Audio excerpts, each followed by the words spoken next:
Hello viewers of the internet and welcome to 1967 in automation, where I'll be attempting to build a competitor to the 1967 Volkswagen Karmann Ghia as it is.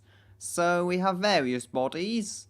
I think we'll want a coupe of sorts. Does it say? Doesn't really say which one's coupe. Let's see what convertibles are and work from there. I believe it only needs to be 2 seats. So maybe we can find a nice little convertible. 2.2 meters, that one's quite short. Looks kind of British as well. I think I'll go with this. If you can make it rear engined, I want to make it rear engined. We'll go with a steel panel material. It still has to be a fairly mass producible vehicle. It'll be a unitary construction. Will it be unitary? I don't think that's too unrealistic for the time. Although we could go with ladder. I don't know why I would do that on such a small light vehicle though. It's designed more for heavier muscle cars and luxury cars. Chassis will be steel. And we can only go with a front engine layout. Okay. I'm going to do something very strange then in this case. I'm going to put a transverse engine and just whip off the Mini. Yes, exactly. And we'll have some fairly basic suspension. I believe it's very basic torsion bar, front and rear in the Volkswagen's case. We could have a torsion beam in the rear, but I'm thinking maybe we should have trailing arm. I don't know. Something sporty, presumably. But solid axle coil, pretty good, pretty cheap, and it is a 60s, so we can't have anything too advanced in a cheap car like this. I say cheap, mechanically fairly cheap. It would have more luxuries on the interior, presumably. It's an upgrade over leaf springs, though, which I could probably get away with. But when the Volkswagen's using actual springs, I wouldn't want to try that. Now we have a coupe and a convertible, much like the Volkswagen itself. I think we'll go with a convertible. It's available. And we have various colours, which they look to have upgraded. Or updated, should I say. Brutal black, no. Yellow, no. I'll put it on red for the time being, or even blue. And see what's available to me. We can paint the wheels. Let's have some chrome wheels. Yay! Looks a little strange, but I'm not complaining. It looks okay. I think we'll flare them out slightly to make it a bit more sporty. As sports cars are often like that. Come on. We don't want to go mad. Just make it a little sporty. A little more like, say, an AC Cobra. Or a Shelby Cobra even. Of the time. We have the mirrors. Or we don't have the mirrors even. We need to add the mirrors. I'll put chrome on though in the hope that will change it once they're added. Don't want to go to the engine yet. I have many headlights. Nothing really crazy. It just needs some round ones. That's all. These look like they would do quite nicely. So plop those on there. And try to get it in the middle. Is that right? No, apparently it can be moved up, but it won't seem to get into the space I want it to get into, which prevents me from moving it up. Very disappointing. Now it will move there, but it's smaller. Try and... That will have to do. Close enough, I call it. Although, are there any different lights? No, not really. They're the best we've got available. And we can go with a grille. We have what looks like a Mercedes grille. Yeah, we're competing with German cars. Let's do this. It'll probably look dreadful, but anyway. Hey, there we go. You know what? It's less harmful than it could have been. And that is something I'm pretty pleased I can say. We need some indicators as well down here. So fuel cap. We don't want that on the front. Not in my case, at least. Can we?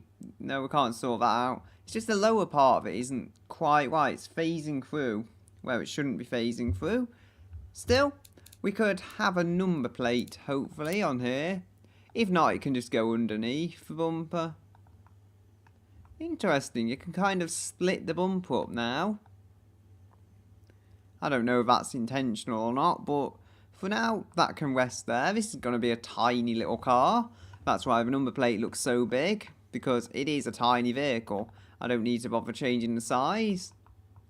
On the way, we can have, hopefully, just a number plate here. It's not the perfect place to put one, but it looks like the first gen Corvette, so it's not entirely unrealistic to put a number plate there on a car of this age. Indicators, as I was saying, there we go, I finally found them. Just need a pair of fairly standard indicators to sit down here. And wow, that system is messing with me. Make them slightly bigger. There we go. That should do the trick for that. I think if we just add maybe a vent or 2 vents on the side, that will, they'll kind of fill in the design just a bit. They don't have to be huge vents, they can be tiny, long ones, like so. It is front engine, so everything that needs cooling is in the front.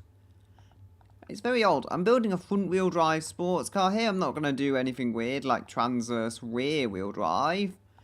Although that would certainly be... Transverse rear-wheel drive would be an odd thing to do. I'm thinking I want a bonnet lump, so can we find the... Oh, we have a favourites. Interesting. Super lights. Super tail lights. Yes. Do they even work on a car like this? Ah, the lag. Good old lag. Nah, they don't quite fit. Wait a minute, there's loads of chrome there. I thought that was a lighting system wreaking havoc, but no, there's just random chrome all over the place. Oh well, I don't think I can do anything about that. Tail lights, what else do we have?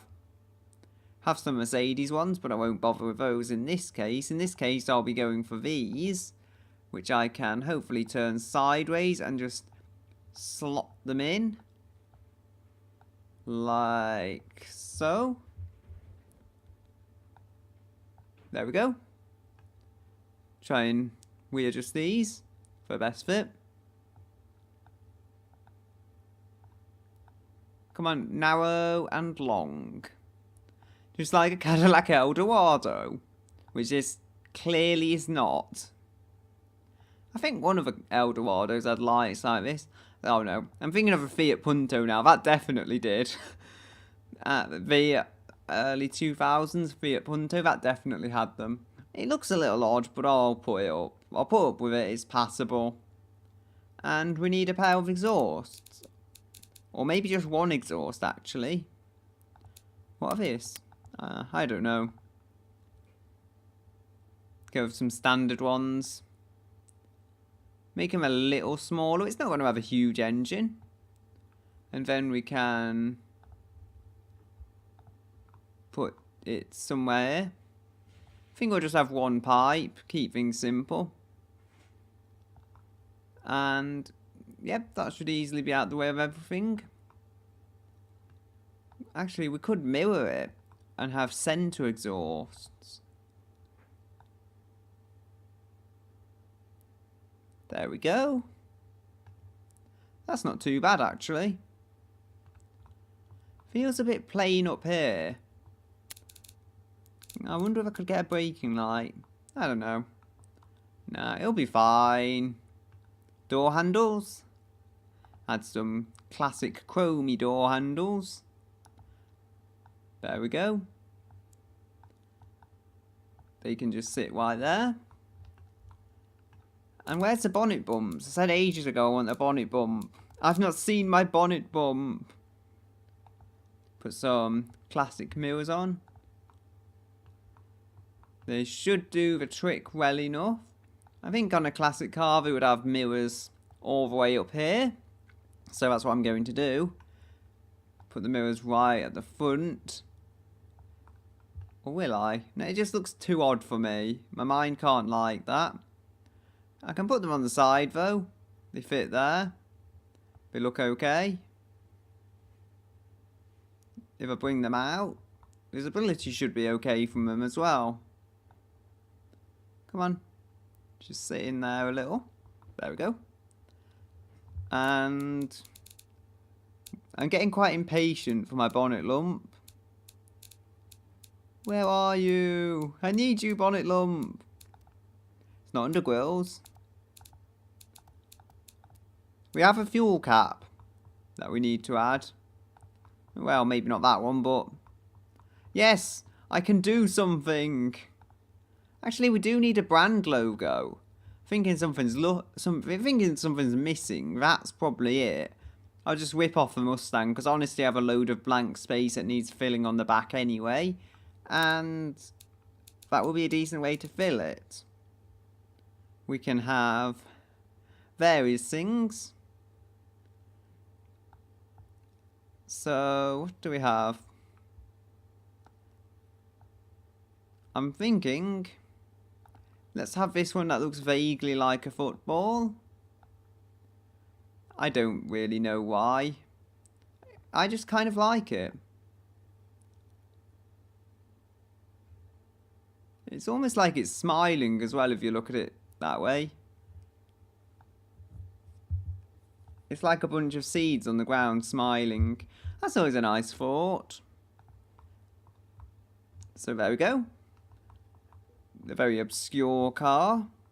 I would have a bonnet ornament, but I don't know if we have bonnet ornaments, do we? It looks like we do. So we can have a bonnet ornament. Just look at how huge it is in comparison though to the rest of the vehicle. Nah, problem is, it jumps down too early. I don't want the bonnet ornament that far back. So it looks like we're just going for our regular old football again. If I can find out wherever I put the football or wherever it's put itself. I didn't put it anywhere. I don't have your football. So there we go. That'll work for me. Make it bigger. And a very nice design, all in all. So what else have we got to do? The engine. We can have an inline 4. Seems fairly reasonable. Now I've got a 1.5 litre engine to compete with. That makes 50 horsepower. Because I'm crazy, I'm going to try and do a 1 litre, maybe 1.1 litre that gets the same power. Can it be push rod?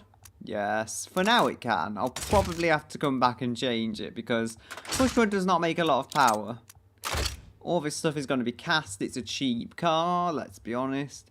Maybe we could go with a fancy exhaust pipe or something because we'll save the money on actually making the engine smaller. But I'm not going crazy by any means. I've somehow dragged myself to the floor. I think I just hit myself on the head with something and now, like, I can't get up again. Come on, I want to see my engine. I really want to see my engine. I don't know how I did this. There we go. Double click, that's it. So there's our engine. Somehow, I knocked myself over. Oh dear. And yeah, let's use twin eco carbs for the time being. They are very economical, so that's my reason for doing that. I've set the engine up to rev high for the time being as well, so that should help nicely. I think we just want regular fuel at this stage. So let's see how much power we can make when I put the exhaust and stuff on.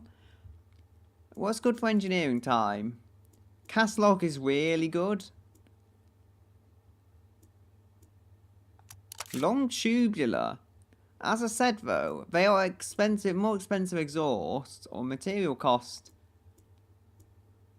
Material cost is apparently lowest of them all, I think. For some weird reason. Even though it's a fancy exhaust. But yeah, I think I can afford the extra engineering time since it's really not too ridiculous. And, oh, is it? I don't know. I think I'll try and keep short cast on, keep it under 1.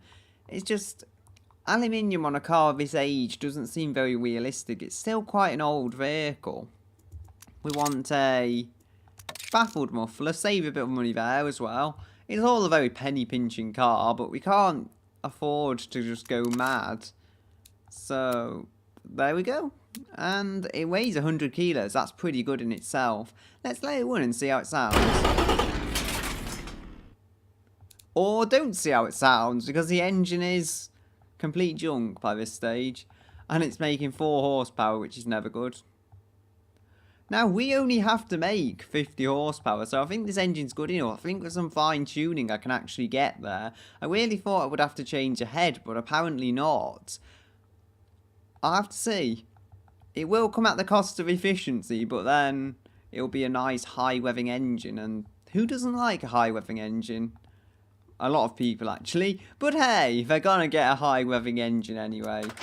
We can't go with triple single-barrel carburetors. It does increase power a little. Do 2-barrel? No. DCOE, single DCOE improves it a lot. But I believe DCOE is the opposite of economical. So single barrel eco will remain. I say it improves it a lot. It's only 1 horsepower more. How about the exhaust? Oh yes, that's very nice. So we can get solid torque and solid power from this, and I'm not really trying yet.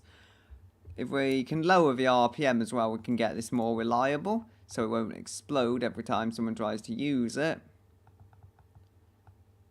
Ah, so valve flow is gone completely there. And it should be a very nice, solid engine. Let's let it run.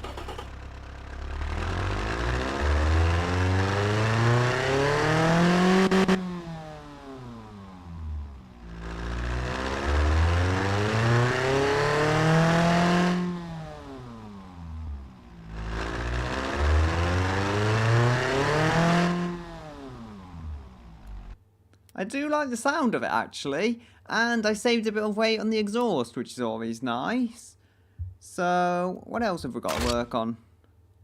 We've got the gearbox, which can be a manual. Ooh, a 5-speed, no. We're not going to go with a 5-speed. It's too old to realistically have a 5-speed. How about a 3-speed instead?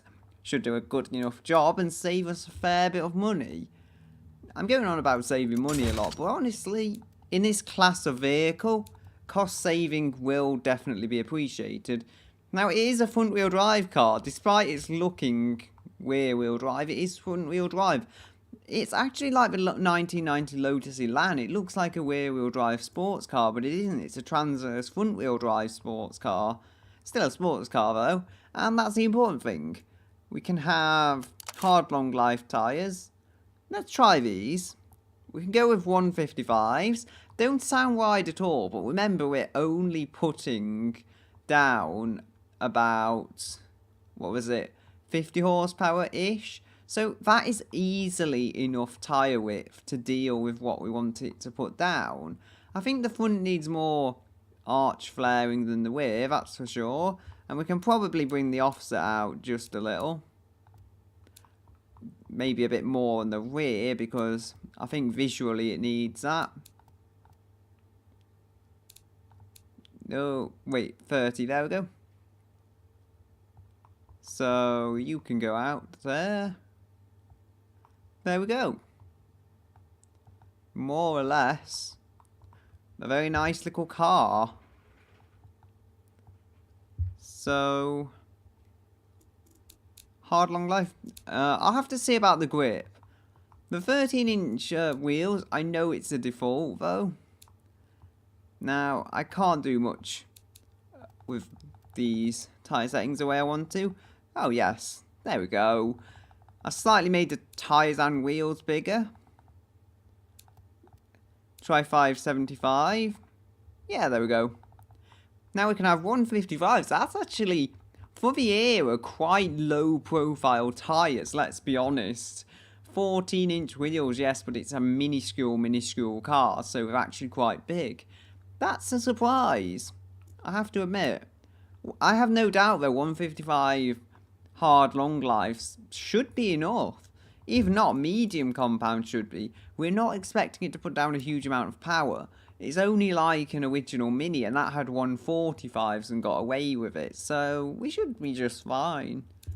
We have various options, actually. And I'll mention now, a lot of city cars today still use 155, so they'll probably be heavier than this, and that's something that you can say is positive. Now, where I am going to spend the money, I'm going to put the money into front disc brakes, because that should really help it brake. That should really help with our performance of the vehicle. And do we want large brakes? I think we can afford them. 235s, and we'll go with drums on the rear at about 215mm. Should get this car stopped quite well for the era. The modern stuff will still beat it, no doubt, but, you know, I don't think it's going to do bad. I think we could do a lot worse. We'll want a semi-clad under tray as well to hopefully make this thing as aerodynamic as realistically possible and achieve a high top speed as is realistically possible. And where are my mirrors? I'm pretty sure I put some mirrors on here, but I don't know what's happened to them. Seriously. And we've got no active aero. We can have a standard interior for the time, and basic AM radio. Sure, it's a basic sports car. You shouldn't need to go crazy with the luxuries. I'm thinking, should I flare that more? No. We'll go with no power steering, we won't need it, and standard 60s safety. Springs can be completely standard stuff. Set up for, I would say set up for comfort, but in this case I think sport is more relevant. It is a sports car through and through. It's not like a muscle car where it's supposed to be comfortable as well as sporty. So, all in all, I think we've set up a good car. I just keep thinking it's rear-wheel drive, so it clearly isn't. 58% front weight, that is very good for a front-wheel drive of any kind. 85.4 miles per hour as well as the top speed. Now, that is good. All that's really left to do is adjust this. Wow, we can get more speed out of it. But all that's left to do now, really, is make my final refinements, I guess, and then return. And, oh dear, it really is slow to accelerate. Yeah. Can we go over 4-speed? To be fair, the 4-speed reduces the 0 to 60 time a lot, so I'll go with that. Yep, with more power it will get better, mind. But anyway, I'll make my improvements and then I'll return. Okay, so here I have my MD Lickle person, as I've called it, basically a rip-off of the MG Midget. And you'll see, if I highlight it on here, it has achieved a 3-minute 3.95 time, which I'd say is as you would expect for this type of vehicle. I'm not saying I'm ultra impressed nor ultra displeased with it, it just does what's expected of it. The Volkswagen Astro has beaten it, but it's beaten the updated Volkswagen Astro, which was pretty slow actually. The Firemobile, which I think was some old Burnside competitor, BeamNG car, and the Nissan Micra, which I don't believe I ever published that video, but it was supposed to be a rival to the original Mini, the Austin Mini, Austin 7, whatever you might call it. It's slow, but so you expect that. It's a vehicle from the 1960s, and a fairly affordable one at that. Now, there are a few minor changes I would like to talk through. Firstly, I've added mirrors and changed the colour to what I've called Crystal Blue. Just a quick mix-up of a colour I made. Nothing too crazy. You'll see it is now 1283 cc's. I thought it was 1200, but it's apparently 1300-ish. Still smaller than the Volkswagen equivalent though, and it weighs within 10 kilograms of what it weighed before. Heavier no doubt, but you'll see here we have benefits. It's making 75 horsepower, and it seems to be making it in a slightly better manner than before. It seems to be making it with slightly less power drop down. Its power drops down in this area. It doesn't seem to go on for quite as much as it used to. 6,200 RPM though, that's quite high revving for a 1967 car. It's just the nature of how I build them. I have changed things quite crucially, as you'll tell, because push rods don't like to rev this high naturally, so I've gone with a direct acting overhead cam and 2-valve cylinder. A more expensive technology, but I feel worthwhile in the overall run of things. Everything is still cast iron. Cam profiler, I believe it might be slightly lower than before. I doubt it's higher, that's for sure. Compression is quite low, and if we look through here, low fuel mixture, lean fuel mixture even, because it helps with economy quite drastically, and fairly average ignition timing. It revs up to 6,900, and I think I set that because, yeah, it's the best for the performance index. I've just realised, though, just how much it goes on. And what am I doing? I don't know. 62? I'm messing with the wrong dial here. That's the problem. Either way, I won't have changed that much. So, 6,900, yes, it's fairly optimal. And 7,000 is really when everything starts to break. But we're not hitting that level anyway, so we're fine with that. Exhaust diameter, I could mess with that, but I wouldn't gain anything from it. Long tubular exhaust, which I probably shouldn't have gone for, but really, I was just getting desperate to be a 65 horsepower, what would I say, spec I saw for the Volkswagen. Now, the Volkswagen is pretty vague, pretty cloudy, because there's a lot of different statistics out there for the 1967 model year I found, and I found some of them way less than this, some of them way more, some of them have less power, well, they all have less power. The particular one I'm looking at now, I think it says 1962 to 1969, is, it says it's got a flat 4, 65 horsepower and 69 miles per gallon. The miles per gallon, which is here somewhere, is 25.5 on mine, so I'm doing poorer, but by 3.5 miles per gallon, I think it's within reason. Gearing is very long, and thus it's quite slow for the power output, although when it gets going, as you see, it did beat the modern Volkswagen Astro, so it's got some sporting pedigree there. It just takes a while to get it. It really needs a 5-speed, but I don't want that, because at this price range, how would a car have a 5-speed? It would just be so unlikely. The only car I know of this kind of era that had a 5-speed is a Jaguar Mark II, and that was a hugely expensive Luxo barge. At least in Forza it has a 5-speed. Probably not that accurate, but still. Most of the cars of that era are 4-speed manuals. Maybe the odd 3-speed thrown in there. Brakes are exactly the same and unmodified, as are the tyres and wheels. Although, having said that, the wheels themselves are different, but they're the same spec as before. I think it looks quite nice with these. And honestly, all this is the same. So, there's not too much I can talk about. It's just a light sports car, as you would expect. I think I set that up for sport. Yeah, do it anyway. 59.3% of the weight at the front. The bigger engine has taken its toll, but it's still not too front heavy.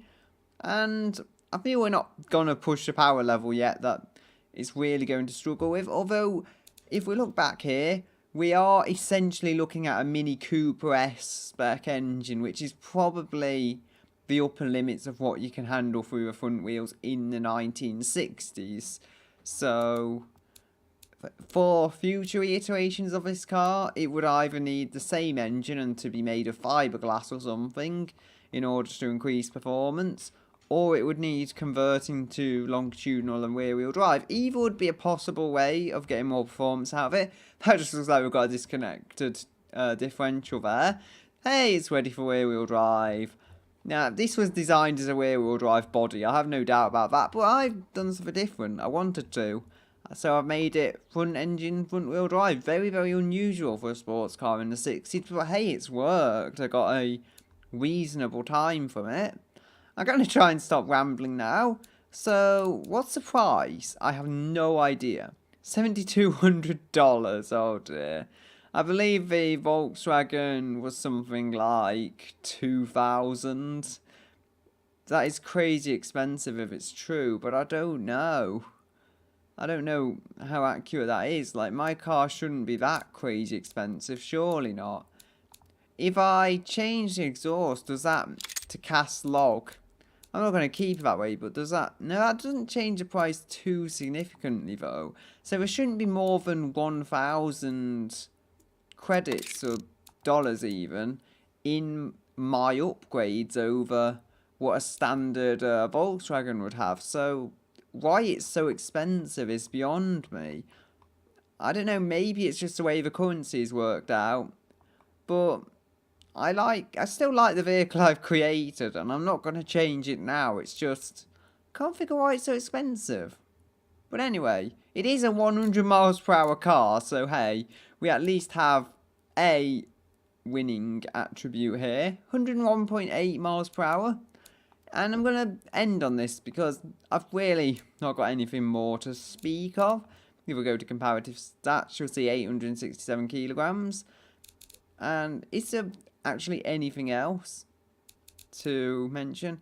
It's on standard regular fuel as well. I believe unleaded, but I'm not certain. 74.8 horsepower, so not quite a full 75 it claims. But anyway, you can see some more details there. I'm going to leave it there. 2 eco carbs as well, not 1. I'm going to leave it here for today, and I'll say goodbye until another day.